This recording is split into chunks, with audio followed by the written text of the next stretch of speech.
आपल्यासाठी गरजेचं आहे। मी काली रत्नागिरीच्या सभेमध्ये बोललो, साहेब ह्या मतदारसंघामध्ये 2009 पासून ते आत्तापर्यंत मी 3 लोकसभा लढवलेल्या आहेत आणि लाखांचं मताधिक्य आपल्या सगळ्यांच्या आशीर्वादाने मला मिळालेलं आहे। तरी मतं कमी पडली, ती आता तशीच मतं कमी पडू नये म्हणून महायुती जो उमेदवार देईल त्या उमेदवारासाठी काम करणं गरजेचं आहे। आणि जसे जटार साहेब म्हणतात की किमान 2 लाखाचा मताधिक्याने आपला उमेदवार निवडून येईल, या अनुषंगाने तशी पावलं टाकणं गरजेचं आहे। ही लोकसभेची निवडणूक आहे, ही जिल्हा परिषद नाही, आमदारकी नाही। आपला विरोधक काय करतो किंवा समोरचा विद्यमान खासदार कसे आहेत हेही लोकांना आपल्याला सांगितलं पाहिजे। जोपर्यंत समोरचा माणूस कळला नाही तोपर्यंत आपला माणूस कळणार नाही। मागच्या 10 वर्षामध्ये विद्यमान खासदारांनी काय केलं नाही ही चर्चा लोकांमध्ये आपण सगळ्यांनी केली पाहिजे। 543 खासदार जातात, त्या 543 खासदारांमध्ये आपल्या खासदारांनी काय केलं हेही जनतेला सगळ्यांना कळलं पाहिजे, कारण का कळलं नाहीये लोकांना। आपण इतर कुठल्या तरी गोष्टींची चर्चा करतो, पण आपला खासदार, विद्यमान खासदार हा सबशेल फेल गेलेला आहे याची चर्चा आपण कधी करत नाही। कुठल्या कुठल्या बाबतीमध्ये असा एक प्रश्न ह्या लोकसभेमध्ये, काल जसं मी रत्नागिरीला विचारलं तसं सिंधुदुर्गात पण तेच विचारतो, असा एक लोकसभेमध्ये मांडणारा प्रश्न, लोकसभेमध्ये असणारा विषय किंवा पार्लमेंटचा विषय खासदारांनी सोडून आणला असा एक विषय मला तुम्ही सांगावा। कोकण रेल्वेचा उल्लेख मी केला की कोकण रेल्वेमध्ये डबल ट्रॅक हा विषय होता, तो आता राहिलेला नाही, तो झालेला नाही। आपण मडुऱ्याला टर्मिनस मागवत होतो, तो झालेला नाही। इको सेन्सिटिव्हचा विषय झालेला नाही। असा एक तरी विषय मला तुम्ही सांगावा। CRZ विषय भिजत आहे, एक विषय आपल्याला आपण सांगावा जो या विद्यमान खासदारांनी पूर्ण केला आणि तो जनतेपर्यंत जाहीर केला, असा एकही विषय मला तुम्हाला सांगता येणार नाही। आपण का म्हणून या खासदाराला 10 वर्ष, साहेब आपली 10 वर्ष फुकट गेली, आपली 10 वर्ष फुकट गेली। या 10 वर्षामध्ये केंद्र सरकारला माहीतच नाही इथे रत्नागिरी सिंधुदुर्गाला पण एक खासदार आहे, खासदार नावाची जटार साहेब इथे एक माणूस आहे, हे केंद्र सरकारला अजून माहीत नाही। अहो कसली तरी ओळख असायला पाहिजे होती। मी साहेब त्या सभागृहामध्ये काम केलं, चव्हाण साहेब 543 खासदार जेव्हा समोर असतात, सगळे स्टॉलवर पुढच्या बाकेत असतात, प्रत्येक शब्द रेकॉर्डवर जात असतो आणि तो रेकॉर्डमध्ये गेलेला शब्द आणि त्याच्यावरती इम्प्लिमेंट करणारी कामं त्या मंत्रालयातून आणि मग आपल्या मतदारसंघात आणायचं असतं। हे सगळं काम एका खासदाराचं असतं। आपले खासदार काय करतात मी त्याच्यामध्ये जाणार नाही, कारण का हल्ली मी टाळतो, मी हल्ली टीका करत नाही। पण खासदार काय करू शकले नाही हे तुम्हाला सांगणं गरजेचं आहे। अनेक विकास कामं ही जी केंद्र सरकारच्या माध्यमातून आपल्याला यायला पाहिजे होती, आली नाही। एअरपोर्ट केला, हे आपल्या सरकारने केला, मोदी सरकारने केला।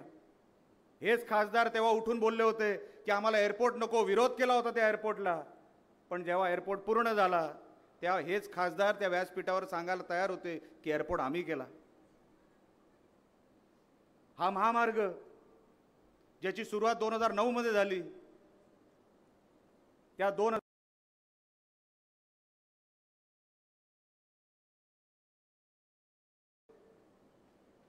रत्नागिरीमध्ये तसं काम पूर्ण झालेलं नाही। फॉलोअप कुठे आहे? फॉलोअपच नाही। मतदारसंघात काय चाललंय दिल्लीला माहीतच नाही। अहो दिल्लीमध्ये कुठला माणूस गेला पाहिजे ज्याचं स्वतःचं काहीतरी आहे, ज्यांनी स्वतःसाठी काहीतरी उभं केलंय, असा माणूस दिल्लीमध्ये गेला पाहिजे। तिथे वॉचमॅन विचारता कामा नये, साहब आप कहाँ जा रहे, मैं खासदार हूं असं बोलायची गरज पडता कामा नये। तिथे आय कार्ड दाखवायची गरज नाही, तोंड बघून चेहरा बघून साहब आप चलिए असं बोलणारा खासदार आपल्याला या मतदारसंघातून पाठवायचं, एवढं लक्षात ठेवा।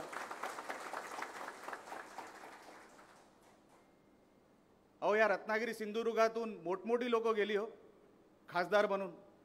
मी त्याच्यामध्ये स्वतःला मोजत नाही, पण अनेक मोठमोठी लोक या मतदारसंघातून निवडून गेली. पण 10 वर्षामध्ये आपण तडफडतोय की आता दिल्लीला कळत कसं नाही की इकडे पण एक खासदार आहे. खासदार नावाची गोष्ट रत्नागिरी सिंधुदुर्गात पण आहे. हे आपण दिल्लीला अजूनपर्यंत दाखवू शकलो नाही. दिल्लीला कळलंच नाही का?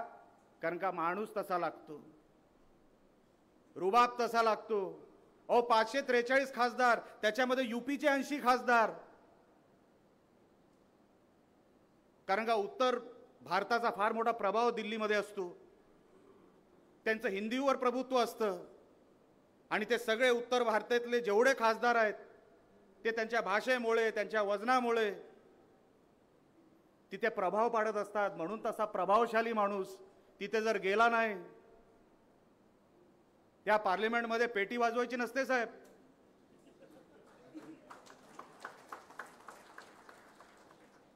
पेटी वाजवणारे चांगले असतात, लक्षात ठेवा.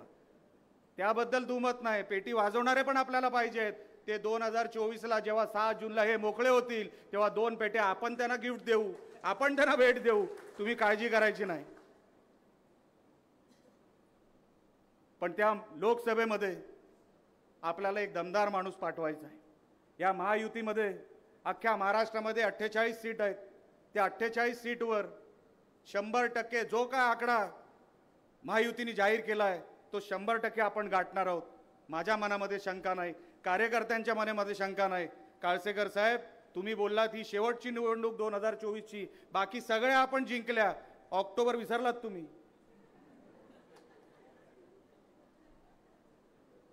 उन्हात नाही पांढरे झाले हे सगळे.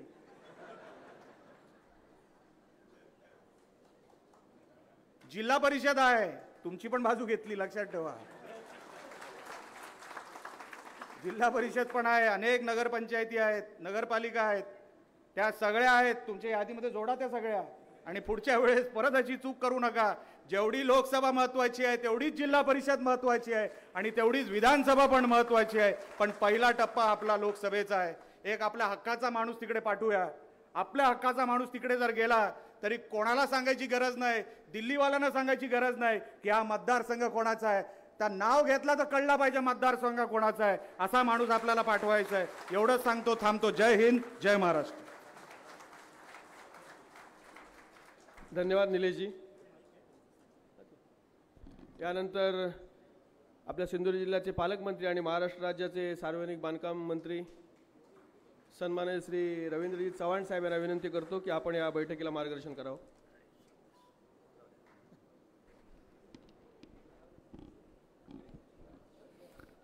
सर्वांना विनंती आहे, सर्वांनी दोन्ही हात उंच करून आपण घोषणा द्यायच्या आहेत.